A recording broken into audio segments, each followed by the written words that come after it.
Assalamualaikum warahmatullahi wabarakatuh. Alhamdulillah wa syukurillah wa ni'matillah. Ketahuilah ya handaku, bundaku dan anandaku, dikala kita melaksanakan sholat, kemudian kita mau melaksanakan tafakur ilallah,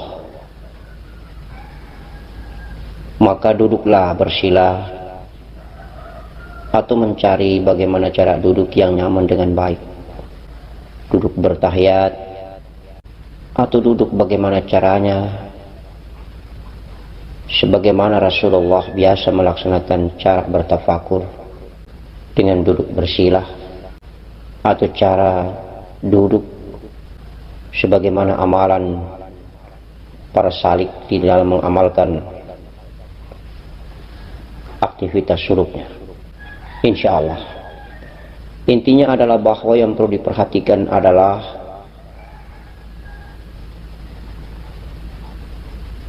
nafas yang keluar masuk melalui hidung ini. Mulut dikatupkan, pendengaran telinga difokuskan, pandangan mata ini dipejamkan. Ikutilah gerak nafas yang masuk dan keluar. Gerak nafas yang masuk Hu, nafas yang keluar Allah. Nafas ini adalah juga ciptaan Allah. Nafas ini adalah juga makhluk yang mulia. Nafas ini terlampau lama dan terlampau banyak hamba Allah melalaikannya, tidak pernah menghiraukannya ketika dia keluar dan masuk. Karena nafas ini tidak dilihat bentuk dan wujudnya, maka banyak sekali kita manusia di muka bumi ini lalai. Kita lebih banyak memperhatikan dan mendandani yang kita lihat dengan nampak, seperti tangan, mata, hidung, telinga, mulut, kaki kita, fisik batang tubuh daripada raga ini, rambut kita dandani, kita make upkan dia dengan baik, dengan sempurna. Kita hias, kita olesi dia dengan berbagai macam alat-alat kecantikan dan ketampanan. Tetapi nafas yang keluar dan masuk ini, kita lalai, kita tidak pernah perhatikan dia.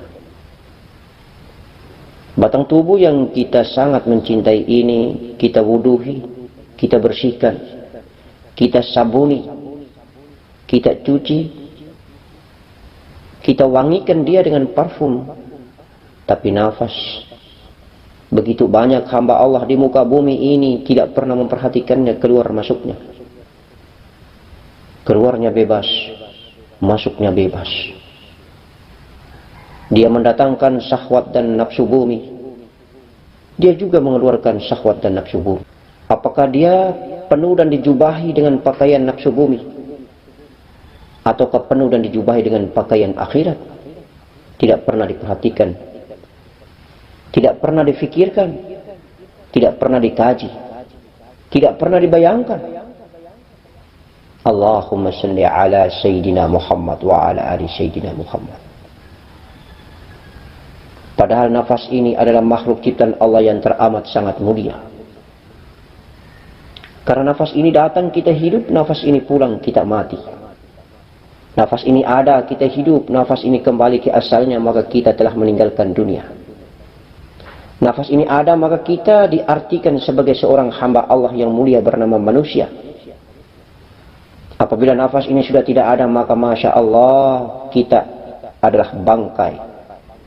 Hanya karena dihargai berdasarkan tuntunan agama Allah yang mulia, maka kita ditutupi dengan kain kafan ketika dihantarkan menuju ke tempat kuburan. Padahal hakikatnya kita adalah bangkai. Begitu banyak manusia ini bangga menghantarkan bangkai-bangkai ini. Walaupun sepanjang hidupnya nafas ini masih ada, dia adalah seorang ustadz, dia adalah seorang ustazah, dia adalah seorang ulama, muballigh, muballighah, seorang berpangkat dan berjabatan tinggi. Seorang yang tokoh dimuliakan, disanjung, diagungkan sepanjang hidup karena nafasnya masih ada.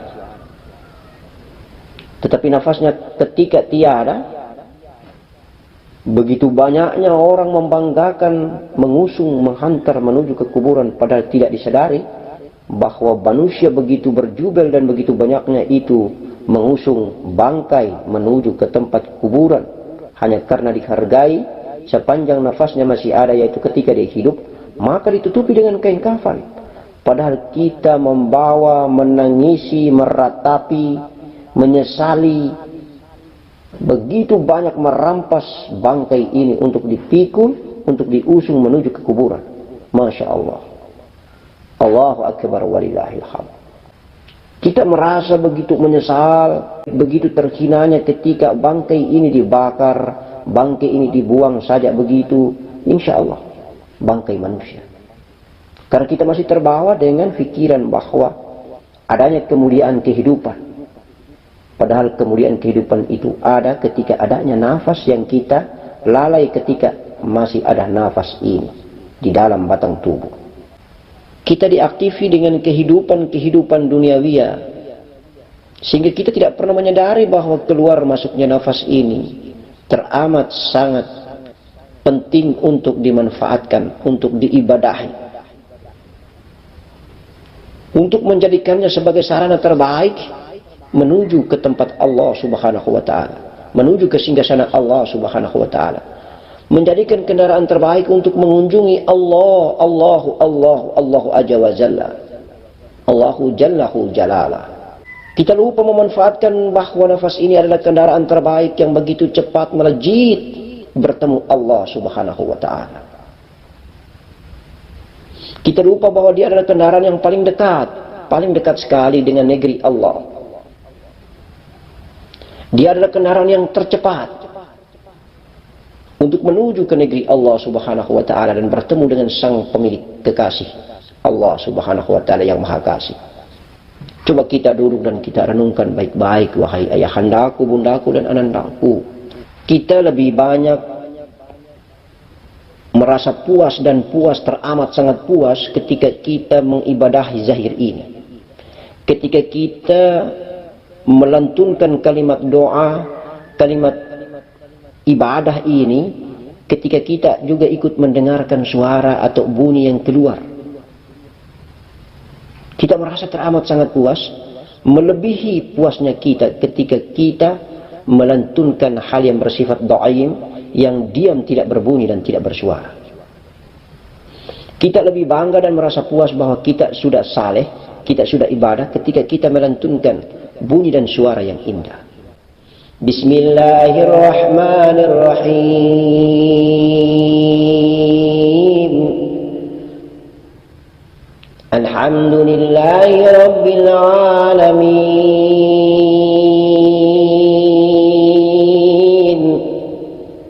Ar-Rahmanirrahim. Maliki Yaumiddin.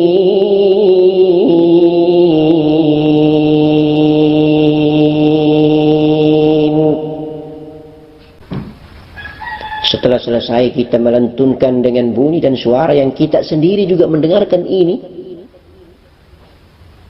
kita merasa puas bahwa kita sudah beribadah kepada Allah. Ibadah kita ini sudah sampai kepada Allah. Dan itu kalau secara jumlah rutinitas kita lakukan, kita bertambah bangga. Ada perasaan ria yang muncul bahwa saya adalah orang soleh.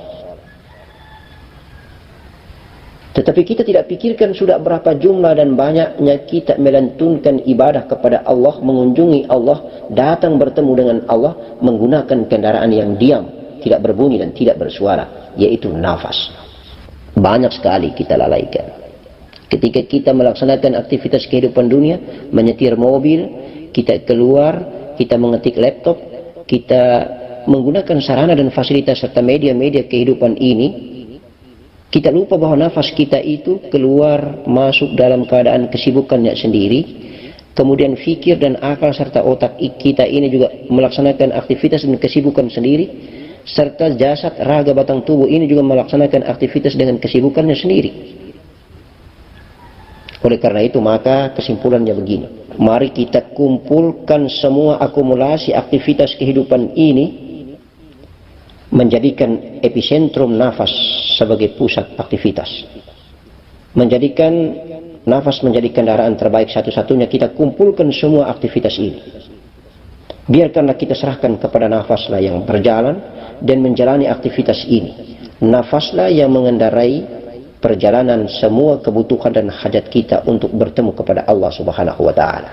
Ketika nafas ini masuk hu, keluar Allah, masuk hu, keluar Allah, tandanya kalau sudah masuk ke area negerinya Allah, yaitu rasa.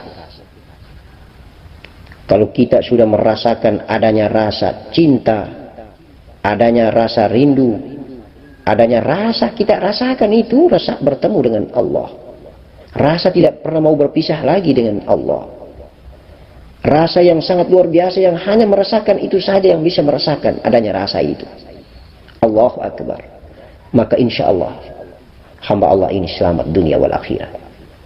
Insya Allah imannya masih ada, Islamnya masih ada.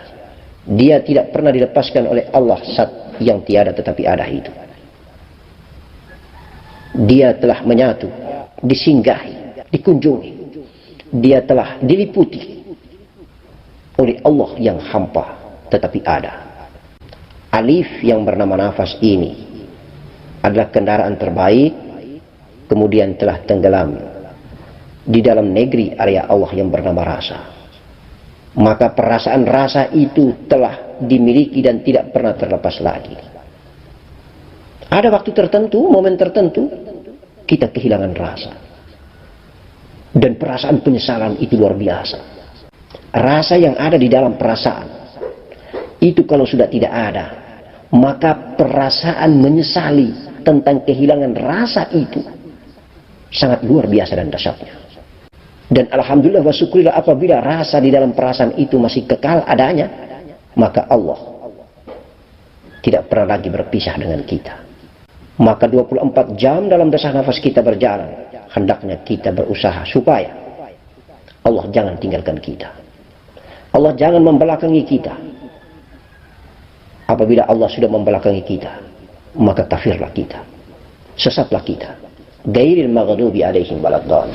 Dan rasa akan adanya Allah, rasa akan adanya Allah yang selalu dekat dengan kita dan tidak pernah terlepas dengan kita, itu kita sendiri yang merasakan adanya rasa itu. Itulah iman yang tertinggi. Oleh karena itu orang-orang tua dulu kita biasanya tidak mereka tampakkan kesalehan mereka dengan cara mengamalkan ibadah zahirnya, tetapi mereka hanya diam saja. Nampak kelihatan mereka tidak melaksanakan ibadah zahirnya, yaitu sholat, tetapi hakikinya mereka melaksanakan sholat. Ibadah zahirnya itu mereka laksanakan sembunyi, tidak nampakkan. Kalau kita sekarang melaksanakan ibadah zahir dengan kebanggaan dan keriaan, duduk berkumpul, bermuzakarah misalnya, bersama teman-teman, duduk berkumpul walaupun tidak bermuzakarah, tidak berhalaqah, duduk berkumpul biasa saja, aktivitas kehidupan dunia, ketika mau sholat juga dilaporkan. Permisi teman, saya laksanakan dulu sholat asar. Ya itu begitu, supaya diketahui bahwa dia mau melaksanakan sholat asar. Atau duduk cerita-cerita tentang kehidupan lain, aktivitas-aktivitas lain, sambung dia bahwa saya barusan tadi malam melaksanakan ibadah subuh, sholat subuh, kemudian kejadian begini. Itulah menjadi penyebab hilangnya kesalehan hakiki kita. Padahal sholat itu adalah pertemuan dengan Allah, hal yang bersifat rahasia, yang tidak boleh menimbulkan rasa ria dan takabur bahwa kita telah berkunjung kepada Allah, kita tidak telah saleh kepada Allah, kita telah beribadah kepada Allah. Biarkanlah ibadah itu adalah rahasia dirimu dengan Allah Subhanahu wa ta'ala. Itulah ibadah hakiki, itulah perjalanan ibadah dhaim. Kembali lagi ke persoalan yang kita bahas tadi, bahwa mari kita jaga baik-baik, kita kumpulkan semua aktivitas ini, kita wakafkan, kita gadaikan, kita serahkan kepada nafaslah yang berjalan dan menjalani. Biarkanlah nafaslah yang menjadi kendaraan terbaik untuk bertemu dengan Allah Subhanahu wa ta'ala. Kemudian ciri dan tanda bahwa nafas telah bertemu Allah adalah rasa. Ketika tenggelam dalam rasa, maka kita merasakan adanya rasa yang tidak pernah terlepas lagi dengan Allah. Mencintai, merindukan sampai dengan menitiskan air mata cinta. Kerinduan yang membahana, yang membuat kebahagiaan ini yang dahsyat dan luar biasa dan tidak bisa kita bendung. Allahu Akbar walillahil hamd. Maka hanya ada 3 kehidupan ini. Kehidupan Allah Maha Hidup ini, yang kosong, yang tiada tetapi ada, yang tidak menempati dan tidak memiliki tempat ini, yang tidak bisa dijangkau dengan akal dan fikiran ini. Inilah yang kita sembah, inilah yang kita sujuti, inilah yang kita pertuhankan, inilah yang maha tinggi, Rabbana Ala. Kemudian Nur Muhammad, itulah rasa, itulah titik yang muncul karena diadakan oleh yang kosong ini. Itulah sifat yang ada karena diadakan oleh yang maha ada. Kemudian nafas, itulah alif. Maka tubuh, nafas adalah hamba. Keindahan yang kita dandani ini adalah hamba. Batang tubuh ini adalah hamba. Nafas pun adalah hamba. Ketika tenggelam di dalam negeri Allah yang bernama Nur Muhammad, maka bertemulah dengan yang tiada tetapi ada. Itulah kosong tetapi ada. Itulah hampa. Itulah Allah. Itulah zat yang agung. Mudah-mudahan pencerahan ini adalah merupakan sebuah lahan untuk kita renungi bahwa begitu banyaknya lautan manusia di muka bumi yang hidup di atas muka bumi ini, sedikit sekali memanfaatkan perjalanan nafas yang keluar masuk. Kemuliaan, keindahan yang diberikan oleh Allah Subhanahu wa ta'ala melalui nafas ini tidak pernah dimanfaatkan sebagai sebuah kendaraan terbaik menuju mengunjungi Allah Subhanahu wa ta'ala. Itu yang menjadi renungan buat kita. Maka mari kita renungkan. Hidup ini hanya ada 3. Kosong, titik, alif. Alif itulah nafas, titik itulah Nur Muhammad. Kosong itu zat Allah, tiada tetapi ada, insya Allah. Maka hanya ada Nur Muhammad yang mengunjungi Nur Allah. Nurun ada nurin, cahaya di atas cahaya. Ketika nafas telah fana, tenggelam, maka hanya ada Nur Muhammad, hanya ada titik yang tenggelam di dalam tiada tetapi ada, kosong. Maka sesungguhnya Nur Muhammadlah yang fana, sifatnya lah yang fana di dalam zatnya, insya Allah. Sifatnya lah yang beraktivitas, sifatnya lah yang ditiupkan oleh Allah Subhanahu wa ta'ala ke dalam batang tubuh Adam. Sifat inilah yang beraktivitas, sifat inilah yang menggerakkan dan merodai, meremoti batang tubuh yang ada. Darah, daging, tulang, kulit, urat, bulu, jantung, empedu, limpa, hati, dan paru-paru. Semua elemen-elemen batang tubuh ini digerakkan oleh yang maha gerak melalui wakilnya, yaitu melalui sifatnya yang ditiupkan ke dalam batang tubuh ini. Dan saatnya dialah yang mengadakan adanya rasa, dialah yang membuat kita bisa merasakan adanya rasa. Saatnya nanti dia akan pulang. Yang ditiupkan oleh Allah ke dalam batang tubuh Adam ini akan pulang. Itulah kita menggunakan bahasa awam, kematian. Dia telah meninggalkan raga yang sekian lama dia berada di dalam batang tubuh ini. Dia akan pulang ke hadiratnya. Dia kembali ke asalnya. Kemudian wadak yang ditempati yang bernama nafas atau jiwa inilah yang akan mempertanggungjawabkan selama dia berada di dalam batang tubuh yang hina dina ini. Allahumma salli ala Sayyidina Muhammad wa ala ali Sayyidina Muhammad. Batang tubuh yang sejati, batang tubuh yang menjadi induk dari segala batang tubuh yang mulia, itulah Muhammad sallallahu alaihi wasallam. Nafas yang sejati, nafas yang menjadi induk daripada seluruh nafas ciptaan Allah Subhanahu wa ta'ala adalah nafas Muhammad, Ahmad namanya. Itulah jiwa Ahmad.